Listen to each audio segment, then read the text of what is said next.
Olá, hoje, terça-feira, 26 de novembro, prepara o teu cafezinho e vamos juntos para mais um dia de Café com Léxio.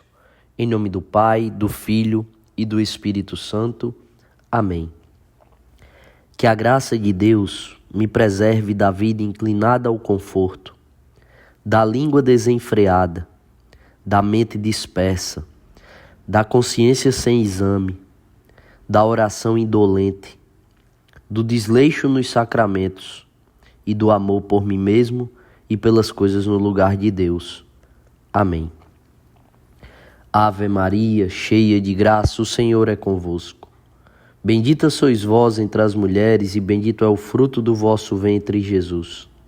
Santa Maria, Mãe de Deus, rogai por nós, pecadores, agora e na hora da nossa morte.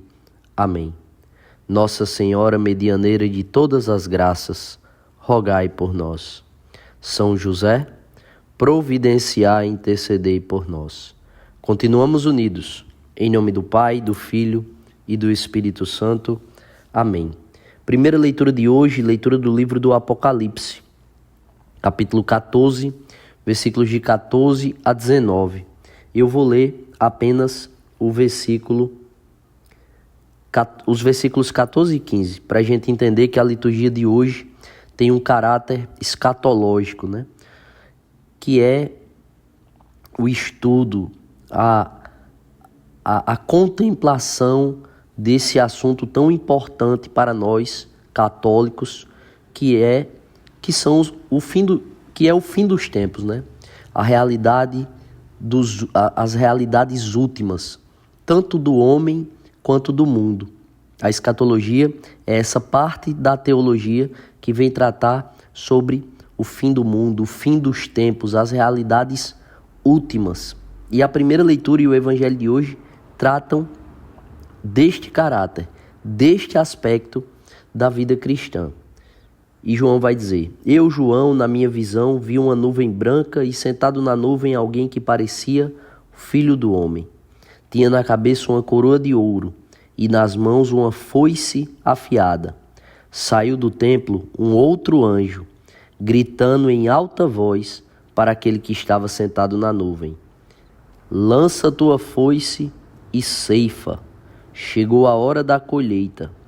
A seara da terra está madura. E aquele que estava sentado na nuvem lançou a foice e a terra foi ceifada. E aí ele continua: Mas veja, o Filho do Homem com uma coroa de ouro na cabeça. Nós acabamos de celebrar a solenidade de Cristo Rei, né? Então aqui São João ele está visualizando nosso Senhor Jesus Cristo, né? Cristo que reina.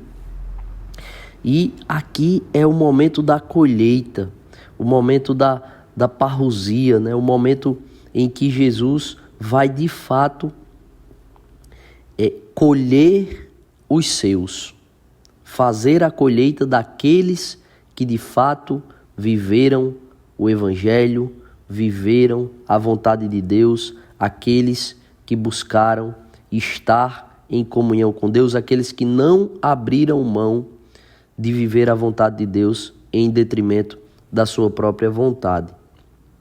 E quando a gente vai para o Evangelho, que está em Lucas capítulo 21, versículos de 5 a 11, Jesus vai dizer, porque as pessoas comentavam a respeito do templo, que era enfeitado com pedras bonitas, belas e com ofertas votivas. E Jesus diz: Vós admirais estas coisas? Dias virão em que não ficará pedra sobre pedra. Tudo será destruído. E de fato foi, né? Porque tudo isso foi submetido ao Império Romano. Mas eles perguntaram: Mestre, quando acontecerá isto? E qual vai ser o sinal de que estas coisas estão para acontecer? Jesus respondeu: Cuidado para não ser desenganados, porque muitos virão em meu nome dizendo: Sou eu, e ainda vão dizer: O tempo está próximo. Jesus disse: Não sigais essa gente. Quando ouvirdes falar de guerras e revoluções, não fiqueis apavorados. É preciso que estas coisas aconteçam primeiro, mas não será logo o fim. E Jesus continuou: um povo se levantará contra outro povo, um país atacará outro país. Haverá grandes terremotos, fomes e pestes em muitos lugares. Acontecerão coisas pavorosas e grandes sinais serão vistos no céu. Palavra da salvação. Glória a vós, Senhor. Veja, Jesus aqui fala dos sinais dos tempos, né? Então, pegando esse recorte de 2024, nós temos a guerra, Rússia e Ucrânia, nós temos Israel e o Hezbollah, né? Nós temos essa tragédia que aconteceu no nosso país, no Rio Grande do Sul, que muitos já esqueceram, mas quantas famílias ainda não estão colhendo, vivendo as consequências, né? Nós tivemos há não muito tempo uma peste, né? uma pandemia que foi a do Covid. Então, mas Jesus vai dizer, essas coisas acontecerão e é preciso que aconteça, mas não fiqueis apavorados, porque ainda não é o fim. O que é importante nós refletirmos com essa fala de nosso Senhor? O que as Sagradas Escrituras precisam despertar no nosso coração hoje?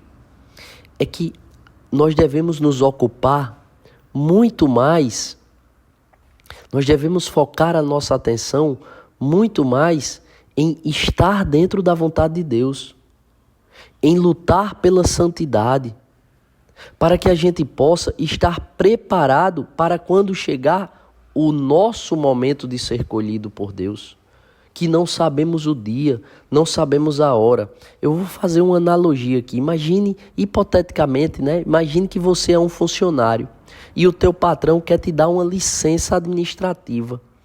Só que a condição para você gozar dessa licença é você não ter nenhuma pendência no seu trabalho.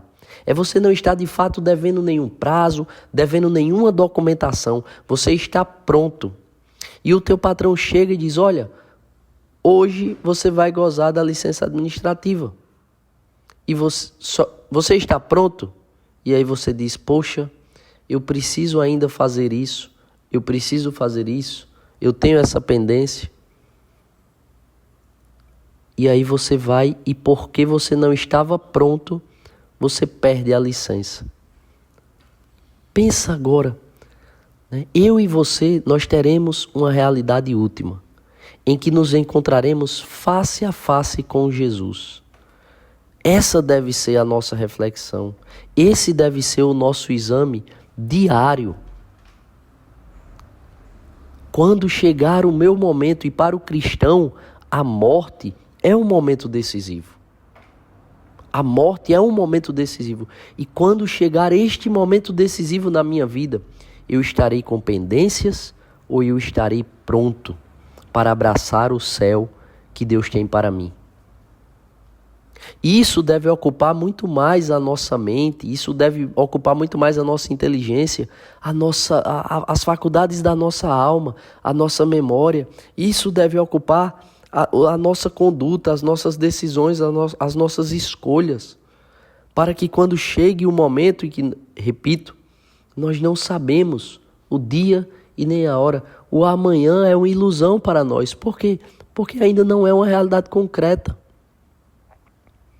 Realidade concreta que temos agora. E o agora? Eu ainda tenho alguma pendência para resolver? Um perdão para dar? Uma confissão a fazer? Emendar-me em tantos comportamentos pecaminosos? Permitir que o Espírito Santo me liberte dos meus pecados, purifique os meus sentidos? Permitir que o Espírito Santo mude o meu jeito de viver, para que eu deixe de ser alguém apenas bom, mas para ser de fato um homem e uma mulher que não abre mão de viver a vontade de Deus, que não abre mão de viver a palavra de Deus, que não abre mão de viver a santidade em qualquer lugar e em qualquer circunstância que nós estivermos. Essa deve ser a nossa ocupação. Não nos ocuparmos com todos esses sinais que são importantes para que prendam a nossa atenção e a gente, de fato, se emende onde tem que se emendar, faça o que tem que ser feito, abandone o pecado, viva na graça, mas, pelo conselho de Jesus, entender que todas essas realidades passarão. Então, em uma expressão, é abandonar aquilo que é passageiro e priorizar aquilo que é eterno. É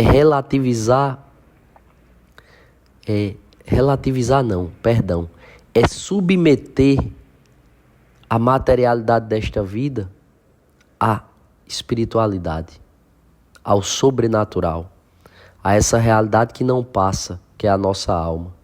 O nosso corpo um dia será destruído, irá perecer. A nossa alma, se vivermos dentro da vontade de Deus, se vivermos a busca incessante pela santidade, se vivermos em comunhão com Deus, preferindo a graça e preterindo o pecado, certamente, quando chegar o nosso momento, iremos viver o céu que Deus tem para cada um de nós. E o tempo não é nosso, é de Deus. E que o Espírito Santo nos conceda essa grande graça de quando o Senhor bater a nossa porta para nos escolher, nós possamos estar prontos para gozar deste céu que Ele tem para cada um de nós. Que Deus nos abençoe e nos aprove a cada passo. Se vivo, vivo pela misericórdia do Senhor.